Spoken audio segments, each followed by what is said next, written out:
ಸುಲಭವಾಗಿರುತ್ತೆ, ತುಂಬ ಕ್ರಿಸ್ಪಿಯಾಗಿರುತ್ತೆ. ಸೊ ಇದು ಯಾವ ರೀತಿ ಮಾಡೋದು, ಹೆಂಗಿರುತ್ತೆ ಅಂತ ನೋಡ್ಕೊಬೋಣ. ರೆಡ್ ಚಟ್ನಿ ಅಂತೂ ಇದಕ್ಕೆ ಕಾಂಬಿನೇಷನ್ ಸಖತ್ತಾಗಿರುತ್ತೆ ಅಂತ ಹೇಳ್ಬೋದು. ಸೊ ಬನ್ನಿ ಯಾವ ರೀತಿ ಮಾಡೋದು ಅಂತ ನೋಡಿಕೊಂಡು ಹಂಗೆ ಪಟ ಅಂತ ಮಾಡಿ ಚಕ ಅಂತ ತಿಂದು ಟೇಸ್ಟ್ ಹೇಳೋಣ. ಸೊ ಬನ್ನಿ ಇದ್ರ ಬೇಕಾಗಿರೋ ಪದಾರ್ಥಗಳು ನೋಡಿಕೊಂಡು ಅದಾದ ನಂತರ ಯಾವ ರೀತಿ ಮಾಡಬೇಕು ಅಂತ ನೋಡ್ಕೊಬರೋಣ. ಇಲ್ಲೊಂದು ಬೌಲ್ ತಗೊಂಡು ಒಂದು 3/4 ಕಪ್ಪಷ್ಟು ಮೊಸರನ್ನ ತೊಗೊಂಡಿದ್ದೀನಿ. ಇದನ್ನು ಹಾಕಿಬಿಟ್ಟು ಇದಕ್ಕೆ ಸ್ವಲ್ಪ ಸೋಡಾವನ್ನು ಹಾಕ್ಕೊಂಡಿದ್ದೀನಿ. ಇದನ್ನು ಚೆನ್ನಾಗಿ ಮಿಕ್ಸ್ ಮಾಡ್ಕೊಳ್ಳೋಣ. ಇಲ್ಲಿ ಕಟ್ ಮಾಡ್ಕೊಂಡಿರುವಂಥ ಕೊತ್ತಂಬರಿ ಸೊಪ್ಪು, ಒಂದು 1/2 ಸ್ಪೂನಷ್ಟು ಜೀರಿಗೆ,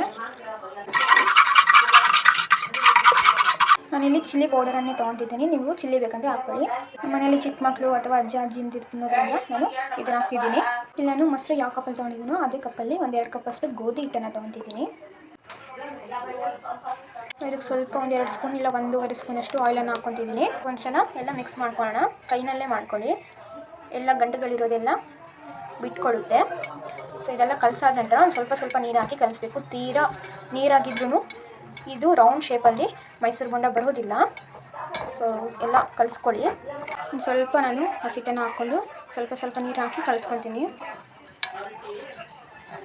ನೋಡಿ ಈ ಥರ ಆಗಿದೆ. ಈ ಥರ ಆದರೆ ಸಾಕು. ಸೊ 1.5 ಗಂಟೆಯಷ್ಟು ನಾನು ಲಿಡ್ನ ಕ್ಲೋಸ್ ಮಾಡಿ ಎತ್ತಿಕ್ತಾ ಇದ್ದೀನಿ. ಸೊ ಇದು ಎಷ್ಟು ನೆನೆಯುತ್ತೋ ಅಷ್ಟು ಚೆನ್ನಾಗಿ ಉಂಡೆಗಳ ಶೇಪ್ ಬರುತ್ತೆ. ಸೊ ಬಾಲ್ ಶೇಪ್ ಬರುತ್ತೆ. ಅದಕ್ಕೆ ಒಂದು ಲಿಡ್ನ ಕ್ಲೋಸ್ ಮಾಡ್ತಿದ್ದೀನಿ ನಾನು. ಸೊ ನೀವು ಎಷ್ಟು ಬೇಕೋ ಎಷ್ಟೊತ್ತು ಕ್ಲೋಸ್ ಮಾಡಿ. ಸೊ ಇವಾಗ ಇದಕ್ಕೆ ರೆಡ್ ಕಾಂಬಿನೇಷನ್ ಚಟ್ನಿ ಯಾವ ರೀತಿ ಮಾಡೋದು ಅಂತ ನೋಡ್ಕೊಬರೋಣ. ಸೊ ಇಲ್ಲಿ ಮೊದಲನೇದಾಗಿ ಒಂದು ಪ್ಯಾನ್ ತೊಗೊಂಡಿದ್ದೀನಿ. ಇಲ್ಲಿ ಮೊದಲನೇದಾಗಿ ಸೊ ಒಂದು 2-3 ಸ್ಪೂನಷ್ಟು ಆಯಿಲನ್ನು ಹಾಕ್ಕೊತೀನಿ. ಫ್ರೈಗೋಸ್ಕರ ಎಷ್ಟು ಬೇಕಷ್ಟು ಹಾಕ್ಕೊಳ್ಳಿ ನೀವು. ಸೊ ಇದಕ್ಕೆ ಪದಾರ್ಥಗಳು ನೋಡ್ಕೊಳ್ಳಿ. ಇಲ್ಲಿ ಒಂದು ದೊಡ್ಡ ಸೈಡ್ ಈರುಳ್ಳಿಯನ್ನು ಕಟ್ ಮಾಡ್ಕೊಂಡಿದ್ದೀನಿ. ಇಲ್ಲಿ ಒಂದು 4 ಬೆಳ್ಳುಳ್ಳಿಯನ್ನು ತೊಗೊಂಡಿದ್ದೀನಿ. ಇಲ್ಲಿ ಒಂದು 3 ಚಿಕ್ಕದಾಗಿರೋದ್ರಿಂದ 3-4 ಟೊಮೆಟೊ ತೊಗೊಂಡಿದ್ದೀನಿ. ಇಲ್ಲಿ ಕಡಲೆಬೇಳೆ, ಉದ್ದಿನಬೇಳೆ ಸ್ವಲ್ಪ 1-2 ಸ್ಪೂನಷ್ಟು. ಇಲ್ಲಿ ಕಾಳು ಮೆಣಸನ್ನು ತೊಗೊಂಡಿದ್ದೀನಿ. ಇಲ್ಲಿ ಸ್ವಲ್ಪ ಜೀರಿಗೆ ತೊಗೊಂಡಿದ್ದೀನಿ.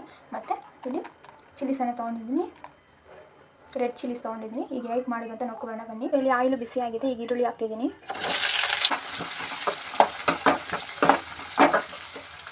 ಇಲ್ಲಿ ಕಡಲೆಬೇಳೆಯನ್ನು ಹಾಕ್ತಿದ್ದೀನಿ ಮತ್ತು ಉದ್ದಿನಬೇಳೆಯನ್ನು ಸಹ ಹಾಕ್ತಿದ್ದೀನಿ. ಈಗ ಇದನ್ನ ಫ್ರೈ ಮಾಡ್ಕೊಳ್ಳೋಣ.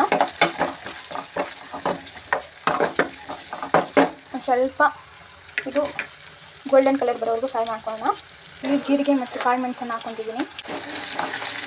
ಇಲ್ಲಿ ಬೆಳ್ಳುಳ್ಳಿ ಮತ್ತು ಮೆಣಸಿನ್ಕಾಯನ್ನು ಹಾಕ್ಕೊತಿದ್ದೀನಿ, ಒಣ ಮೆಣಸಿನ್ಕಾಯಿ. ಸೊ ಇವಾಗ ಟೊಮೆಟೊ ಏನಿದೆ ಅದನ್ನ ಹಾಕ್ಕೊತಿದ್ದೀನಿ. ಸೊ ಇಲ್ಲಿ ಟೊಮೆಟೊ ಎಲ್ಲ ಸ್ಮೂತಾಗಲಿ ಅದಕ್ಕೆ ನಾನು ಪ್ಲೇಟನ್ನು ಮುಚ್ಚಿಡ್ತಿದ್ದೀನಿ. ಇಲ್ಲಿ ಕೊತ್ತಂಬರಿ ಸೊಪ್ಪನ್ನು ತೊಳ್ಕೊಂಡಿದ್ದೀನಿ. ಇವಾಗ ಅದನ್ನ ಹಾಕ್ಕೊತೀನಿ. ಸೊ ಇವಾಗ ಟೊಮೆಟೊ ಎಲ್ಲ ಸಾಫ್ಟ್ ಆಗಿದೆ. ಕೊತ್ತಂಬರಿ ಸ್ವಲ್ಪ ಫ್ರೈ ಮಾಡಿಕೊಂಡು ಗ್ಯಾಸ್ನ ಆಫ್ ಮಾಡೋಣ.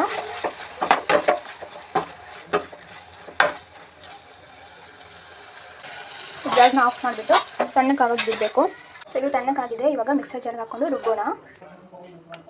ಇವಾಗ ಇದಕ್ಕೆ ರುಚಿಗೆ ತಕ್ಕಷ್ಟು ಖಾರವನ್ನು ಹಾಕ್ಕೊತಿದ್ದೀನಿ. ರುಚಿಗೆ ತಕ್ಕಷ್ಟು ಉಪ್ಪನ್ನು ಹಾಕ್ಕೊತಿದ್ದೀನಿ. ಇವಾಗ ಇದಕ್ಕೆ ಎಷ್ಟು ಬೇಕೋ ಅಷ್ಟು ನೀರನ್ನು ಹಾಕ್ಕೊಂಡು ಗ್ರೈಂಡ್ ಮಾಡ್ಕೊಳ್ಳೋಣ. ಸೊ ಇದು ಫ್ರೈ ಮಾಡಿರೋ ಏನಿದೆ ತವಾ, ಅದಕ್ಕೆ ನಾನು ಸ್ವಲ್ಪ ಆಯಿಲನ್ನು ಹಾಕಿ ಇದರಲ್ಲೇ ಒಗ್ಗರಣೆ ಮಾಡ್ಕೊತಿದ್ದೀನಿ. ಇದಕ್ಕೆ ನಾನು ಒಂದು 1.5-2 ಸ್ಪೂನಷ್ಟು ಆಯಿಲನ್ನು ಹಾಕ್ಕೊತೀನಿ. ಇದಕ್ಕೆ ಸ್ವಲ್ಪ ಜೀರಿಗೆಯನ್ನು ಮತ್ತು ಸಾಸಿವೆಯನ್ನು ಹಾಕ್ಕೊತೀನಿ. ಸೊ ಸ್ವಲ್ಪ ಚಿಟಪಟ ಅನ್ನೋವಾಗ ಕರ್ಬೇವಿನ ಸೊಪ್ಪು ಹಾಕ್ಕೊಳ್ಳೋಣ. ಸೊ ಗ್ಯಾಸ್ನ ಆಫ್ ಮಾಡಿಬಿಟ್ಟು ಅದು ನಾವೇನು ಚಟ್ನಿ ರುಬ್ಕೊಂಡಿದ್ವೋ ಅದನ್ನು ಇದಕ್ಕೆ ಹಾಕೋಣ.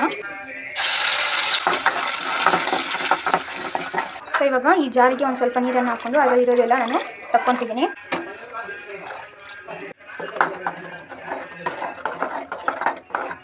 ಸೊ ನಮ್ಮ ಚಟ್ನಿ ಈಸ್ ರೆಡಿ. ಇವಾಗ ರುಚಿಯಾದಂತಹ ರೆಡ್ ಚಟ್ನಿನ ಸರ್ವ್ ಮಾಡ್ಕೊತಾ ಇದ್ದೀನಿ. ನಮ್ಮ ರೆಡ್ ಚಟ್ನಿ ನೋಡಿ ಈ ರೀತಿ ಬಂದಿದೆ. ತುಂಬಾ ಚೆನ್ನಾಗಿರುತ್ತೆ. ಚಪಾತಿ, ದೋಸೆ, ಇಡ್ಲಿ, ಬೋಂಡ ಮತ್ತು ಮೋಸ್ಟ್ ಇಂಪಾರ್ಟೆಂಟ್ ಅಂದರೆ ವೈಟ್ ರೈಸ್ಗೆ ಸಕ್ಕತ್ತಾಗಿರುತ್ತೆ ಅಂತ ಹೇಳ್ಬೋದು. ನೀವು ಒಂಥರ ಖುಷಿಯಾಗಿ ತಿನ್ನುವಂಥ ಈ ಒಂದು ರೆಡ್ ಚಟ್ನಿ. ಸೊ ಎಲ್ಲರಿಗೂ ತುಂಬಾ ಇಷ್ಟ ಆಗುತ್ತೆ. ಒಂದು ಸಲ ಎಲ್ಲರೂ ಟ್ರೈ ಮಾಡಿ. ಈಗ ಮೈಸೂರು ಬೋಂಡ ಯಾವ ರೀತಿ ಮಾಡ್ತಾಯಿದ್ದೀನಿ ಅಂತ ಹೇಳ್ತಾ ಇದ್ದೀನಲ್ವ, ಇವಾಗ ಅದು 1 ಅವರ್ ಆಗಿದೆ. ಇವಾಗ ಅದನ್ನು ನೋಡ್ಕೊಳ್ಳೋಣ ಬನ್ನಿ. ಸೊ ಇವಾಗ ನಾವು ಬೋಂಡನ ಕರ್ಕೊಳ್ಳೋಕ್ಕೆ ನಾನೊಂದು ಪ್ಯಾನ್ ತೊಗೊಂಡ್ಬಿಟ್ಟು ಅದು ನಾನು ಆಯಿಲನ್ನು ಹಾಕ್ಕೊತಿದ್ದೀನಿ. ಒಂದು 1/4 kg ಅಷ್ಟು ಆಯಿಲು, ಅಥವಾ ಅದಕ್ಕೂ ಸ್ವಲ್ಪ ಕಮ್ಮಿ ಹಾಕ್ಕೊತಿದ್ದೀನಿ. ಒಂದು ಕಾಯಿಸ್ತಾ ಇದ್ದೀನಿ. ಸೊ ಚೆನ್ನಾಗಿ ಕಾದಾದ ನಂತರ ಬೋಂಡನ ಬಿಡಬೇಕಾದ್ರೆ ನಾವು ಲೋ ಫ್ಲೇಮಲ್ಲಿ ಇಟ್ಕೊಂಡು ಹಾಕಬೇಕು. ಅದಕ್ಕೆ ಇವಾಗ ಚೆನ್ನಾಗಿ ಕಾಯಲಿ. ಇವಾಗ ಲಿಡ್ನ ಓಪನ್ ಮಾಡಿ ನೋಡೋಣ. 1 hour ಆಗಿದೆ. ಸೊ ಇದನ್ನ ನಾವು ಕದಲಿಸೋಕ್ಕೆ ಹೋಗ್ಬಾರ್ದು, ಅಂದರೆ ಮುಟ್ಲೇಬಾರ್ದು ಇದನ್ನೇನು. ಸೊ ಇದೆಲ್ಲ ಕೂರ್ಕೊಂಡಿದೆ ನೋಡಿ, ಯಾವ ರೀತಿ ಕೂರ್ಕೊಂಡಿದೆ ಅನ್ನೋದನ್ನ. ಸೊ ಆಯಿಲ್ ಕಾದಾದ ನಂತರ ಇದು ನಾವು ಕರಿಬೇಕು. ಸೊ ಇವಾಗ ಒಂದೊಂದೇ ಬೋಂಡಗಳನ್ನು ಬಿಡೋಣ. ಸೊ ಸ್ವಲ್ಪ ಸ್ವಲ್ಪ ಸೈಡಲ್ಲಿ ತೊಗೊಬೇಕು, ಯಾವುದೇ ರೀತಿ ನಾವು ಎಲ್ಲ ಮಿಕ್ಸ್ ಮಾಡ್ಕೊಬಾರ್ದು. ಅಲ್ಲಿ ತೊಗೊಂಡಿದ್ದೀನಿ. ಸೊ ನಾನು ಆಗಲೇ ಹೇಳಿದ್ನಲ್ವ, ಲೋ ಫ್ಲೇಮಲ್ಲಿ ಇಟ್ಕೊಂಡು ನಾವು ಇದನ್ನ ಫ್ರೈ ಮಾಡ್ಕೊಬೇಕು, ಇಲ್ಲಾಂದರೆ ಒಳಗಡೆ ಬೆಂದಿರೋದಿಲ್ಲ. ಸೊ ಲೋ ಫ್ಲೇಮಲ್ಲಿ ಇದೆ. ಸೊ ಇವಾಗ ಎಲ್ಲ ಬ್ರೌನಿಷ್ ಕಲರ್ ಬರಲಿ, ಎಲ್ಲ ಒಂದು ಬ್ರೌನ್ ಕಲರ್ ಶೇಪಲ್ಲಿ ಮಾಡ್ಕೊತಿದ್ದೀನಿ ನೋಡಿ. ಈ ಥರ ಮಾಡೋದ್ರಿಂದ ರೌಂಡಾಗಿ ಬರುತ್ತೆ ಶೇಪು.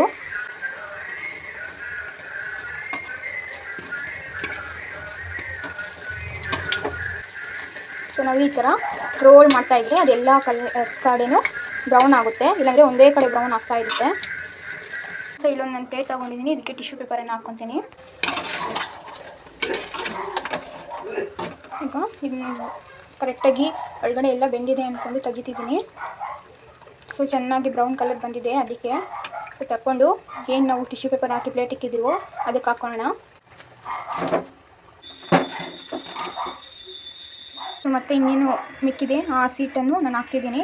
ಸೊ ಇವಾಗ ನನ್ನದು ಕೈ ಡ್ರೈ ಆಗಿರೋದ್ರಿಂದ ನಾನು ಸ್ವಲ್ಪ ವಾಮ್ ವಾಟರನ್ನು ಮುಟ್ಕೊಂಡು ಅದನ್ನು ಹಾಕ್ತೀನಿ. ನಿಮಗೆ ಯಾವ ಶೇಪ್ ಬೇಕು, ದೊಡ್ಡದಾಗಬೇಕಂದ್ರೆ ದೊಡ್ಡದಾಗಿ, ಅಥವಾ ಚಿಕ್ಕದಾಗಬೇಕಂದ್ರೆ ಚಿಕ್ಕದಾಗಿ ಹಾಕ್ಕೊಳ್ಳಿ.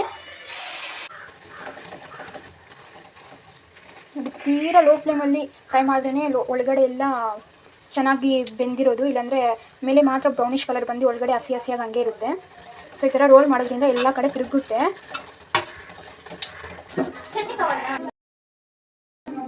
ಬಿಡಿ ಸಾಲ ಜಾಸ್ತಿ ಆದ್ರೆ ಆಗ್ಲಿ ಬಿಡಿ, ದೇವ್ರವ್ನೇ ಮನೆ ಮಾರಿ ಬಿಡಿ. ನೋಡಿ ಹೇಗಿದೆ ಅಂತ ಹೇಳಿ. Thank you so much.